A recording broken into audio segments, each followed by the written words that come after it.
Good morning, Believe Nation. It's Evan. My one word is believe, and I believe in you. I believe in your potential, and I want to see that great thing that you have inside you explode out into the world and have a big impact. So to help you on your journey, today's message is try your hardest. Over to you, Jordan Belfort. I wake up every morning. Espresso keep me going. I wake up every morning. My son's 14, he's fabulous, and we're having this conversation about when he plays in sports or when he does something about, do you go full out or do you not? And I see sometimes in him that when he's out on the field or doing something, he doesn't play full out and he'll have an excuse. Like my leg hurts or my arm hurts or something happened, the coach was unfair, whatever, the referee was unfair. And what happens with people is we tend to go out into the world and we look for those sort of excuses about why things aren't the way we want them. And when you do that, you lose all your power in life. When you start focusing on the external, on the excuses, you lose your power. Here's the way people really think. I will tell you, I can go out onto stage and bomb. You go out there and you just bomb, right? And people will respect you for going out there and trying your hardest. It's not how you actually perform that earns you the respect of your peers. It's the fact that you went out and actually did it. That's the difference. So if you're out there right now and you're a new salesperson or you're struggling as a salesperson, there's no embarrassment in the struggle. There's just not. The embarrassment is in quitting. The embarrassment is in not trying your hardest. So here's the good thing about trying something new. Usually, not too many people are watching you. You know, if you're speaking, nobody's going to really show up to your first event because they don't know who you are. If you're starting a YouTube channel, people aren't really going to pay attention to you at the beginning, maybe some friends and family, but in general, people don't know who you are, and so you can fail, right? If you want to learn salsa dancing, people are more concerned about themselves usually than worrying about what you're doing. And so at the beginning, when you're trying anything new, we had this big fear of judgment and fear of failure, but nobody's really paying that much attention to you at the beginning because you don't know what you're doing yet, and everybody is kind of at the same spot. And that's a chance for you to learn, to get better, to grow, to practice, to improve. It's understanding that at the beginning, when you learn anything, you're going to suck. And you already know that, and it's a lesson that hopefully you want to pass on to your kids and your grandkids. When you first started learning whatever language, or you want to learn salsa dancing or snowboarding or whatever it is that you want to learn, your first efforts are going to be really slow and you're going to suck at it. And that's okay. The key thing though is that you tried your hardest. The key thing is that you actually made a real attempt to do it. Even if making your first YouTube video takes you forever. It took me an entire day on my own to make a YouTube video when I was first starting, just filming, just again, another take, go, like the entire day. And I didn't know what I was doing, and the lighting was terrible behind me. I had this big window behind me, and you can barely see my face, and just made so many mistakes. And I spent the whole day doing it, and the end result was still a sucky product, but I tried my hardest. I tried with the skills that I had to do something that I could hopefully have a little bit of pride in. Right? The pride is not in the result yet, the pride is in the effort.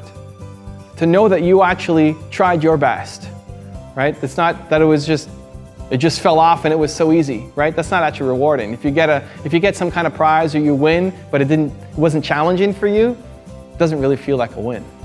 The win is in the struggle. The win is like you had to overcome this mountain and it was really difficult and you made it, right? For something that's easy for you and you win, it doesn't count. If you wanted to run a race against 3-year-olds, you would win, but you wouldn't feel an insane amount of pride in it because it's easy to win against 3-year-olds, right? But the race that you're running, if it's a challenge, if it's hard, if somebody's pushing you and you win, it feels great because you put the work in. And so don't be so attached to that outcome, be attached to the effort that you put in, to feel like I did my best. And it may not have given me the result that I wanted yet, but if I continue to work at it, I continue to hustle, and I continue to drive, then you'll know that you won't have regrets, right? Because if you don't put everything you've got into it, if you want to start this business and it doesn't work out, and you look back like 5 years, 10 years back now, you're 5 or 10 years older looking back in your life, you think, you know what? I could have done better, right? I wasn't really hustling. I didn't give it my all, and now I'm stuck in this life that I don't like. or I could have done something, right? Don't be that person. You know, there's moments in time for you to have huge success. You have this window, you have this opportunity to chase. That idea will not be there forever. The opportunity to make that into something amazing won't be there forever. And so while you have it, do something with it. And it doesn't mean that it's gonna work out. It doesn't guarantee that it's gonna work out. You could work really, really, really hard. It doesn't mean that you're gonna win. But at least you know. In my first business, I didn't know if we'd succeed. I was making $300 a month. It was among the worst time in my life, just from an emotional point of view, a self-worth point of view. Felt super low, felt like I wasn't a valuable human being. I kept at it because I needed to know. I could actually deal with the company not working. I could deal with the company failing. Knowing that I tried everything. I tried everything that I had and it just didn't work out. That's okay. I could deal with the failure. I couldn't deal with not knowing. I couldn't deal with knowing that I moved on to something else and I still had a little bit left in the tank. I didn't use every last drop. I could have gone a little bit further. Maybe that would have made the difference. That regret will kill you. It'll eat you up for the rest of your life. That's why you gotta work hard. If you're at something, you're committed to something, put your full force into it. Until you get to the point where you've lost the passion from it, that's fine. That's the reason to quit. You lost your passion, you lost your drive, this isn't interesting for you anymore. Great, quit, go do something else. Don't stay in some career, some business, some job that you don't have passion for anymore. You'll never win. But if you still have passion for it, and you just haven't figured it out yet, then you need to keep trying. You need to try, you need to try, you need to try, you need to keep trying. You need to try your hardest. And eventually, if your passion is strong enough and you try hard enough, you'll break through. But if you don't try hard enough, you'll live the rest of your life wondering what if. And I don't want that regret to eat you up. So the question today is, I'm curious, what is the thing that you are really trying hard for right now that is consuming you, that you really want to push forward on, that you want to be world class at? What is that one thing that you want to be amazing at, that you are putting your full effort in? Doesn't mean you're getting results, but you are trying your best to be a success at. What is that thing? Leave in the comments below. I'm really curious to see what you have to say. I also want to give a quick shout out to Chloe George. Chloe, thank you so much for picking up a copy of my book, Your One Word. I really appreciate the support and I hope you enjoyed the read. So thank you guys again for watching. I believe in you. I hope you continue to believe in yourself and whatever your one word is. Much love, and I'll see you again tomorrow morning for another shot of Espresso. I wake up every morning. Espresso, keep me going. Look, I was in Johannesburg a little while ago, and I went through the airport.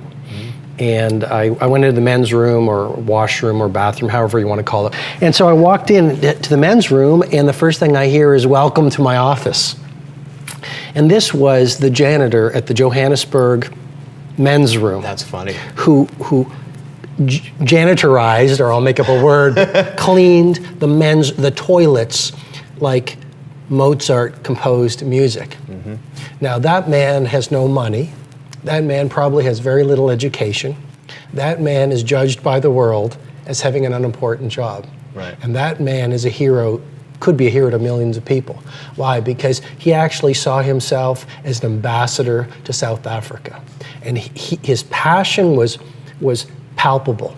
And his visceral commitment to doing work at the highest level was like you don't see even from the CEOs. Right. And all I'm saying is, even the person with the broken heart, the person who's down on their knees, whether they see it or not, they have a choice to rise above their circumstances. And leadership and humanity is a testament to the people who have done it. I mean, you you look at Mandela, 27 years in imprisonment. When his son died, he wasn't allowed to attend the funeral of his own son. He said that was one of the great pains of his life.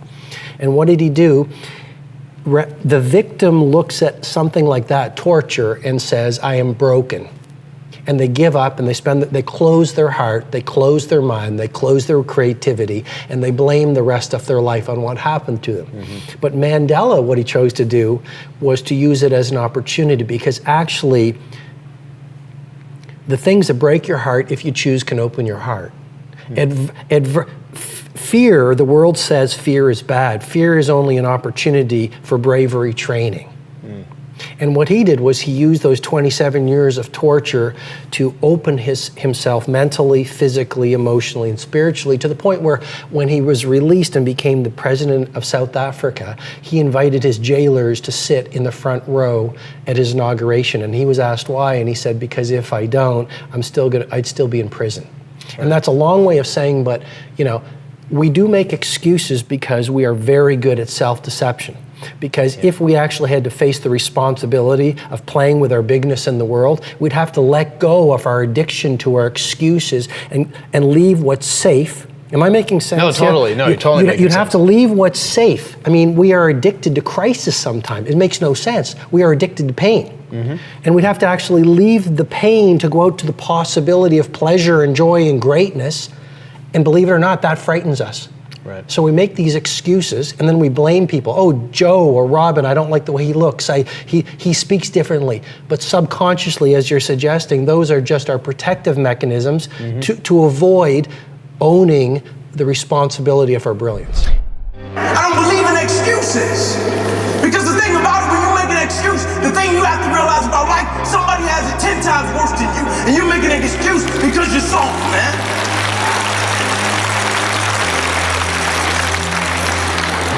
I never cheated myself. Ever since I was 7 years old, and everything that I did, I took pride in what I did, and I firmly believe the harder you work, the harder it is to surrender. You see, a lot of people don't understand. If you go through life and you cheat yourself, there is going to come a time when you hit a certain piece of adversity, and if you're not who you're supposed to be, adversity will always introduce you into who you really are. And if you haven't been working hard, if you haven't been sacrificing, if you haven't been emptying that bucket, if you haven't been going all in every aspect of your life, it's going to crush you. It's gonna make you give up, it's gonna make you stop, it's gonna make you make excuses. But if you work hard, if you got a certain person in you that when you in adversity and you in opposition and you wanna make excuses, and that person inside you say, man, you ain't built like that. You know you're better than that. You know you're not like that, man. You deal with it and you keep going and you embrace it, man. That's what life's about. That is how people get stronger. People don't get stronger by you making excuses. People get stronger by when you go through adversity and you go through trial and tribulation and you look at it, when they hit you in the face, you back up a little bit, and they hit you again, you back up a little bit, and you step back up and you say, if that's all you got, you in trouble. Let me give you the one-word secret to happiness. One word. This is all you need to be happy. The most important word ever. If you had to think of one word that's most important to you, or that sums you up, or that would be kind of like a little beacon. Hey Believe Nation, if you want to know what the most important one word is for Tony Robbins, Gary Vaynerchuk, Oprah Winfrey, will.i.am, and Howard Schultz, I have a very special secret video for you. Check the description for details.